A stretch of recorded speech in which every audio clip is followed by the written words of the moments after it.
Salut Booktube! Vous savez ces sagas qu'on commence et où on se dit je vais lire le tome 2, puis un mois passe, 2, 5, 1 an, 2 ans, 5 ans, et au bout d'un moment on se dit en fait c'est possible que je le lise jamais. Aujourd'hui je vais vous partager toutes les séries que j'ai décidé enfin que j'allais abandonner et mon chemin d'acceptation vers le fait que je ne lirai probablement jamais la suite de ces livres, car soit je n'ai pas aimé, soit j'ai perdu l'intérêt, soit ça traîne un peu en longueur. Et je sais pas si ça vous fait ça aussi, c'est très difficile d'accepter qu'on va pas continuer une saga et d'accepter de dire ok bon là j'arrête, j'ai perdu l'intérêt et je ne l'aurai jamais parce qu'on espère toujours qu'à un moment ça va revenir. Vous savez, c'est comme les livres qu'on repose à un moment en disant non mais là je suis pas trop dans le mood, je le repose et je le reprendrai après. Non, ça n'arrive pas. Souvent il finit encore des mois plus tard sur la table de nuit, ou sous la table de nuit des fois, et il est toujours pas fini. C'est un vrai problème pour moi parce que je fais ça assez régulièrement, notamment en panne de lecture. J'en ai plusieurs comme ça actuellement. Mais au bout d'un moment, il faut dire stop et il faut accepter et renoncer. Et c'est ce que je fais aujourd'hui avec vous. J'apprends à renoncer. Donc il y a des livres très anciens dont je vais parler en premier et je vais remonter au fur et à mesure du temps pour finir avec les plus récents et aussi les plus sujets à des controverses peut-être. Pour commencer, je vais faire un petit shout-out à tous ces livres qui pour moi devaient rester des stand-alone mais qui ont eu une suite, soit parce que je n'étais pas au courant mais l'auteurice avait déjà prévu à la base, soit parce que le livre numéro 1 a bien fonctionné et que l'argent appelant l'argent, un tome 2 est né comme par miracle du cerveau de l'auteurice. On va parler donc dans cette première partie rapidement de Me Before You ou Avant Toi de Jojo Moyes, Ready Player One par Ernest Cline, The Handmaid's Tale ou La Servante écarlate de Margaret Atwood, Aristote et Dante découvrent les secrets de l'univers de Benjamin Alir Sáenz, Wonder de R.J. Palacio, et moi, Simon, 16 ans, Homo sapiens de Becky Albertalli. Ensuite, on va commencer d'emblée par un petit pack présenté par les années 2010 par là, et avec le pack Dystopie pourrie post-Hunger Games. Vous connaissez, vous en avez lu, je pense. On en a tous bavé après cette période où il n'y avait plus que ça à lire et où parfois c'était vraiment pas bon. Ou parfois c'était bon, mais c'est parti en cacahuète après. J'en ai plusieurs comme ça.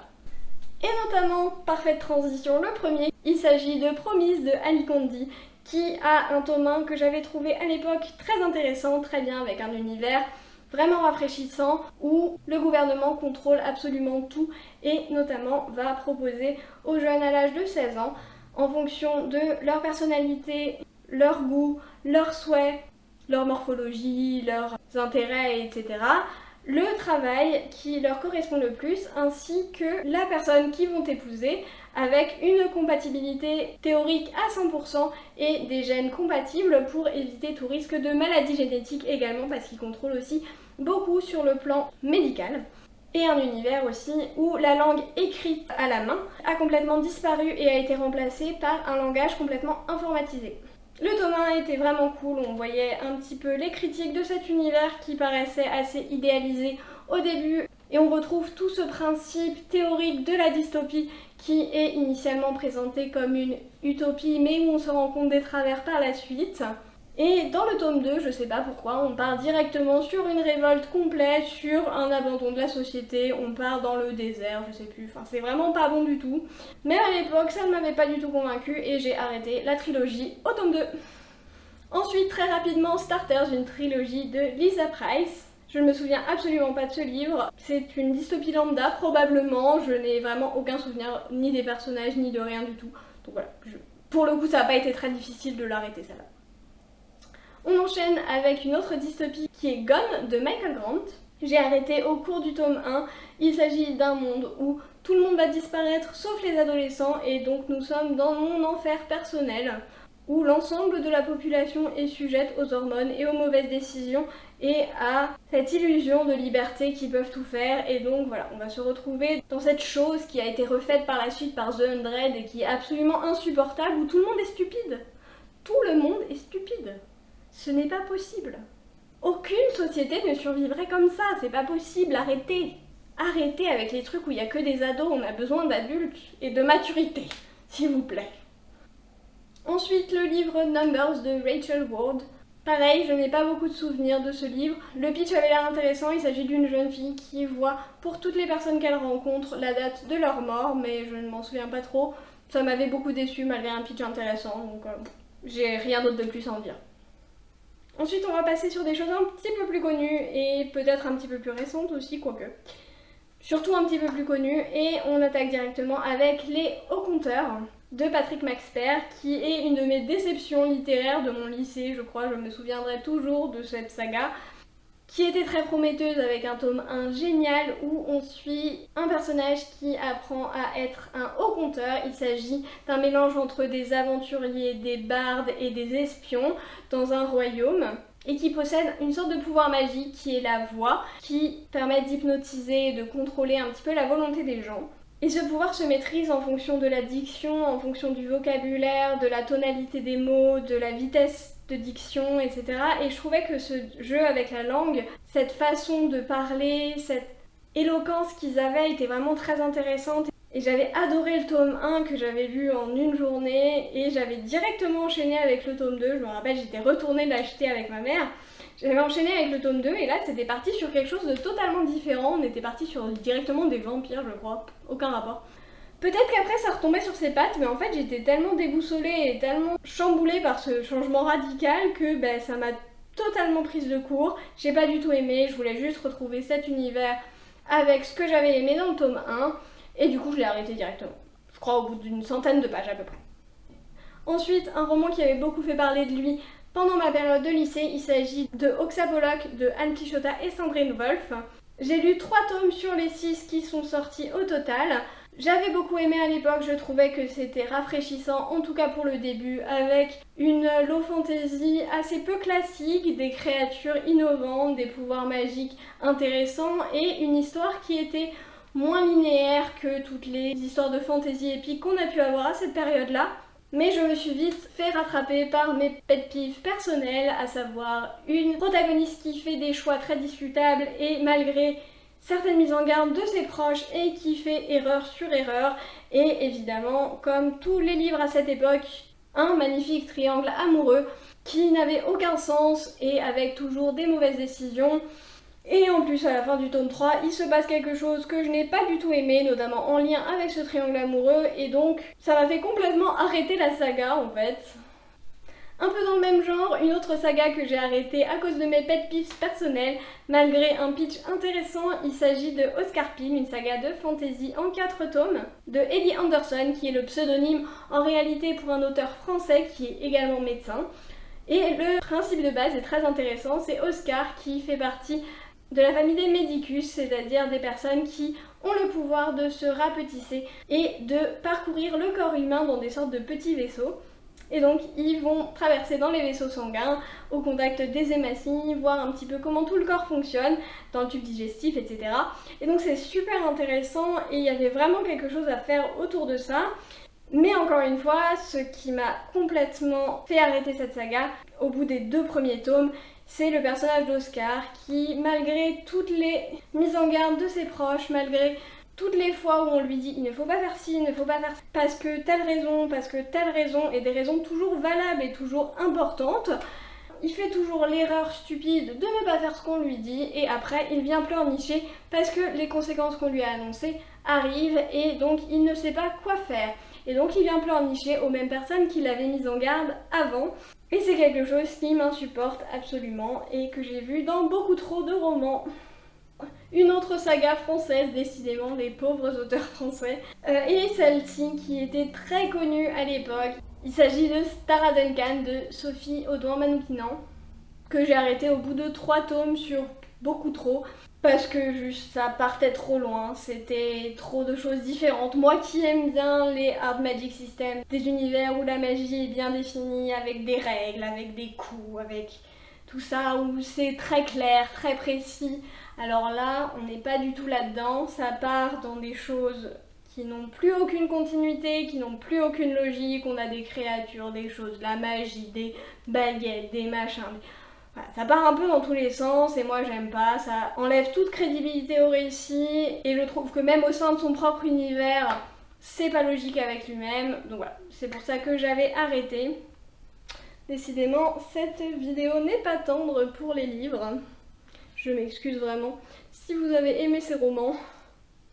Maintenant, je vais parler de Louis le Gallou, une saga que j'ai arrêtée après le premier tome, écrite par Jean-Luc Marcastel.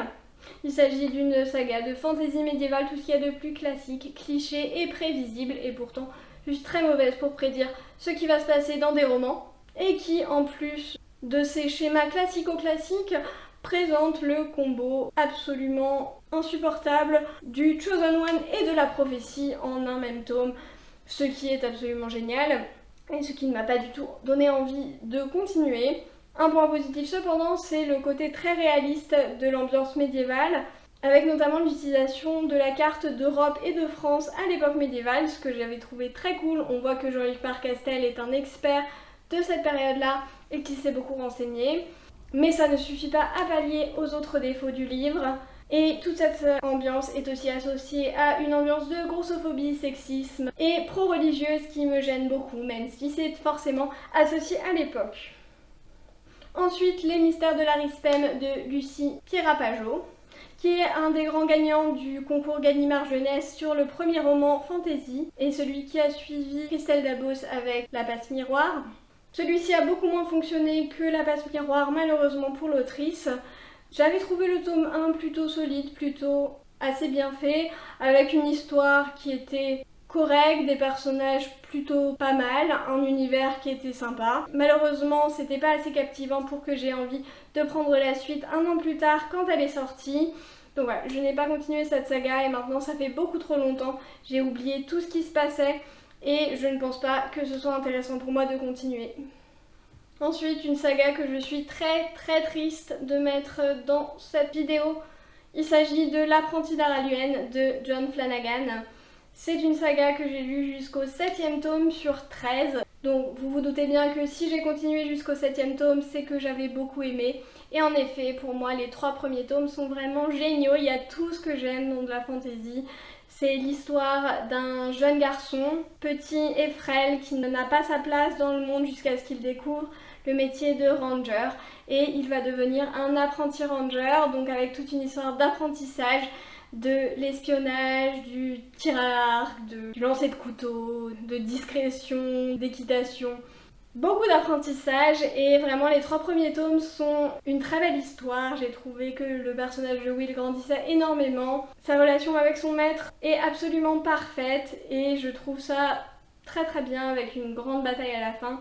Ce qui est toujours sympa. Et après, au fil des tomes, en fait, c'est plus des histoires qui vont se passer en 1 ou 2 tomes et des histoires vraiment différentes où on sent que l'évolution du personnage est moins marquée, où au final c'est juste l'univers qui va s'étendre, mais on perd un petit peu ce qui faisait la beauté des 3 premiers tomes. Ouais, j'ai un petit peu abandonné au fil des tomes, mais vraiment les 3 premiers resteront gravés ici parce que j'avais adoré. Dans la même veine, il faut que je parle de La Guerre des clans de Erin Hunter. J'avais quand même poussé jusqu'à la moitié de la 3e saga avant de me dire que c'était un petit peu moins bien qu'au début. La première saga, les 6 premiers tomes, le premier cycle est absolument parfait. Je l'ai lu, je pense, des dizaines de fois quand j'étais au collège. Je l'ai relu il n'y a pas si longtemps, il y a 1 ou 2 ans, et ça n'a pas vieilli honnêtement. C'est toujours aussi bien. Que voulez-vous? Des chats qui combattent? Que demander de plus? C'est absolument parfait pour moi. Mais c'est vrai que le 2e cycle perdait déjà un petit peu de sa qualité, j'ai trouvé, et le 3e cycle me paraissait un petit peu longuet, avec des thèmes qui devenaient quand même récurrents, et donc voilà, j'ai un peu perdu le fil. Je sais que si je veux retrouver cette ambiance et le clan du tonnerre, je pourrais relire le 1er cycle. Et si vous avez eu le même coup de cœur que moi pour ce 1er cycle, ou même pour les autres après, n'hésitez pas à venir m'en parler en commentaire parce que ça fait beaucoup trop longtemps que je n'ai pas parlé de La Guerre des clans. Ensuite, la série assez connue des désastreuses aventures des orphelins Baudelaire de Lemony Snicket. J'ai lu 7 tomes sur les 13 au total et j'avais beaucoup aimé les premiers. C'est une série jeunesse et pour une série jeunesse, la narration est très intéressante parce que Lemony Snicket, donc l'auteur, va vraiment nous parler directement en nous demandant toujours de reposer le livre parce qu'il n'y a que des choses horribles qui s'y passent. C'est dramatique, c'est triste. Si vous voulez de la bonne humeur, fuyez ce livre. Voilà, il y a toujours ce jeu-là entre le lecteur et l'auteur et j'avais trouvé ça hyper rafraîchissant quand j'étais petite. Je les ai lus, je crois, en primaire ou début du collège. J'avais trouvé ça hyper rafraîchissant. Sauf qu'après, au bout d'un moment, en fait, c'est toujours le même schéma narratif qui revient. Les orphelins Baudelaire qui se font adopter ou qui se retrouvent logés dans un endroit qui est toujours pire qu'avant. Et là, le conte Olaf arrive, personne les croit, etc. etc. Voilà.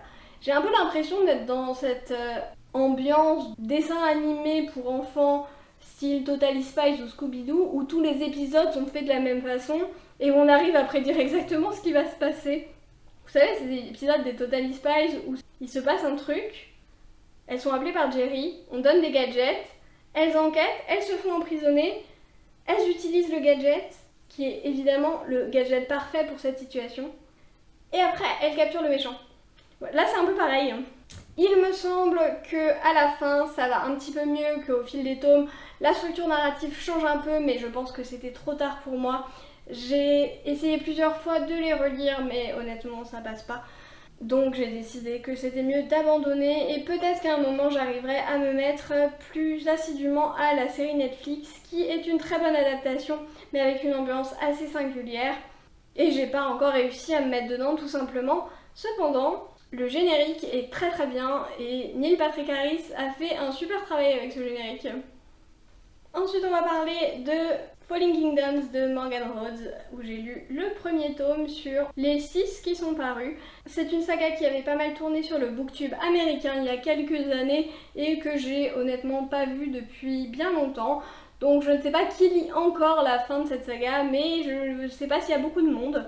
C'est somme toute une histoire de high fantasy young adulte assez classique avec des assassins et des intrigues un petit peu politiques il me semble, mais ce qui m'a dérangé le plus c'est cette histoire d'inceste. Donc il y a une romance qui prend absolument tout le roman comme dans les romans YA de l'époque, donc ça prend une bonne place en tout cas dans le texte et c'est de l'inceste et voir quelqu'un qui a envie de se taper sa sœur à longueur de page, j'ai pas trop aimé et ça m'a pas donné envie de continuer.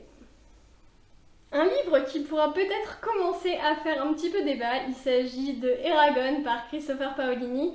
J'ai réussi à me battre jusqu'à la fin du 3e tome sur les 4, mais je n'ai pas réussi à dépasser les 50 premières pages du 4e, c'est beaucoup trop long.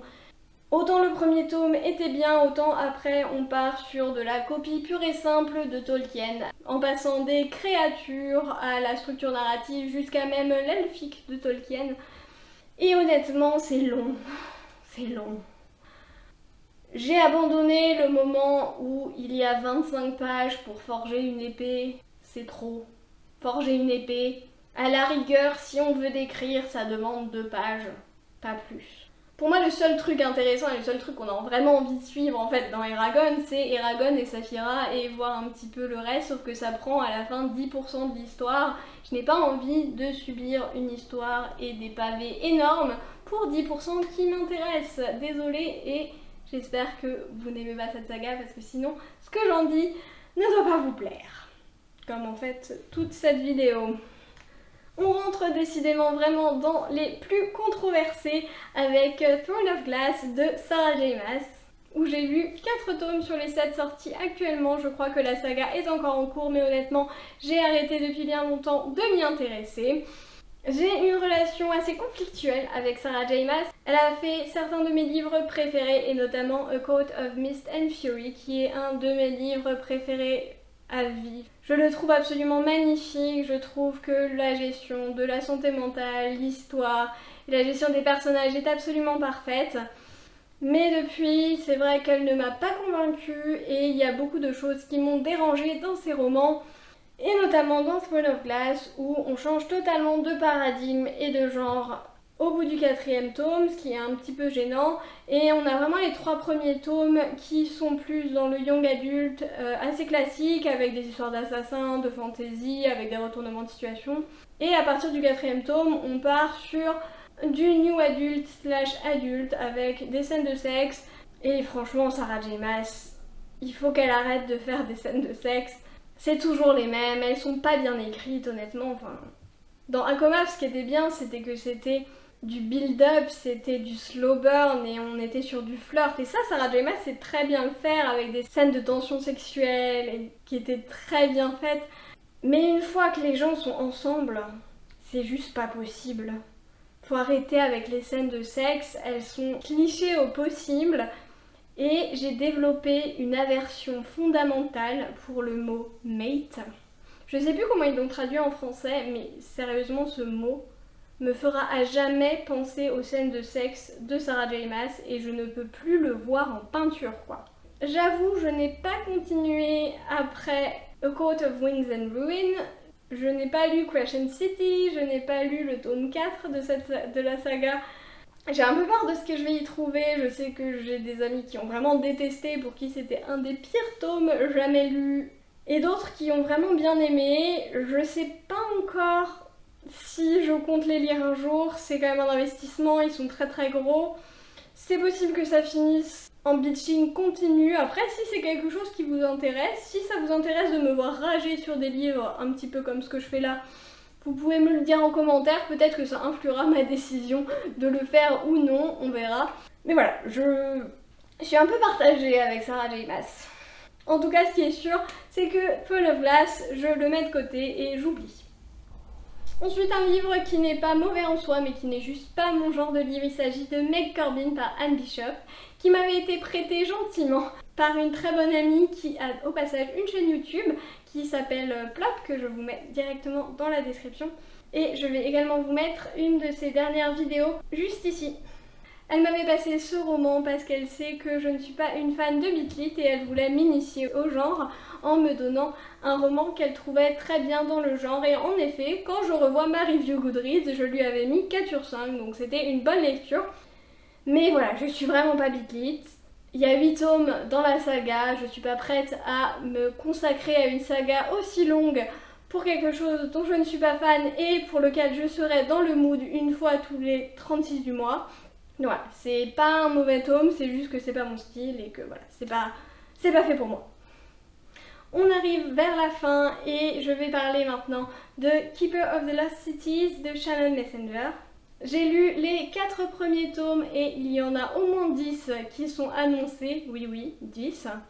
Et c'est justement la raison pour laquelle j'ai arrêté, parce que le début était bien cool, c'était de la bonne fantasy middle grade avec une bonne histoire, des personnages que j'aimais vraiment beaucoup, une partie à l'école et une famille d'adoption, donc voilà.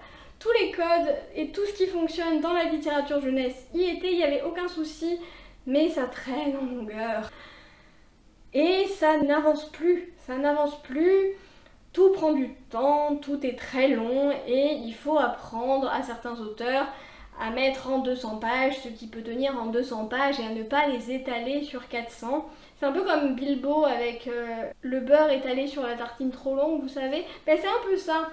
Et donc quand je vois l'état du tome 4, ce que j'ai vu comme review sur le tome 5 et 6, et quand je vois qu'elle a prévu 10 tomes, c'est là où je me suis dit bon j'arrête, c'est pas possible, ça va être beaucoup trop long, ça va beaucoup trop traîner, je peux pas m'engager sur une saga comme ça et même si j'avais beaucoup aimé, bah j'arrête. L'avant-dernière saga de cette sélection est Illuminae de Amy Kaufman et Jay Kristoff. Il s'agit d'une trilogie de science-fiction avec une narration qui est très atypique, avec des extraits de journaux, de mails, des rapports, etc. Et donc c'est à nous de combler tous les trous et de remettre un petit peu tout dans l'ordre pour comprendre l'histoire et ce qui va s'y passer. Je pense que c'est la narration qui a péché pour moi, je me suis arrêtée au milieu du 2e tome, je n'ai pas accroché. J'avais plutôt aimé le tome 1, mais moi qui suis très character driven, j'avais du mal à m'attacher à l'histoire à cause de la narration. Et dans le tome 2, j'ai pas du tout supporté les personnages, je n'ai pas réussi à m'y attacher, je n'ai pas réussi à rentrer dans l'histoire et donc c'était compliqué pour moi de continuer. Je pense qu'il y a beaucoup de qualité dans ce roman, mais c'est pas pour moi.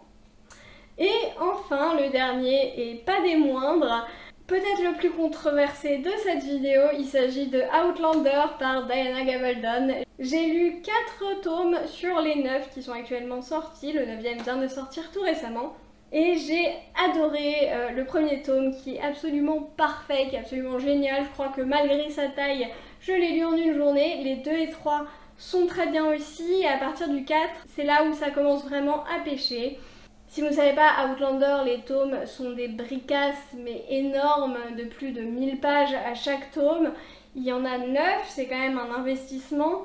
Et à partir du tome 4, il ne se passe plus rien en fait. J'ai l'impression que Diana Gabaldon est tombée tellement amoureuse de ses personnages qu'elle n'arrive pas à leur dire au revoir et qu'elle veut nous montrer leur vie quotidienne, à couper du bois pour construire une maison, à découvrir des microscopes, à partir à la chasse pour manger.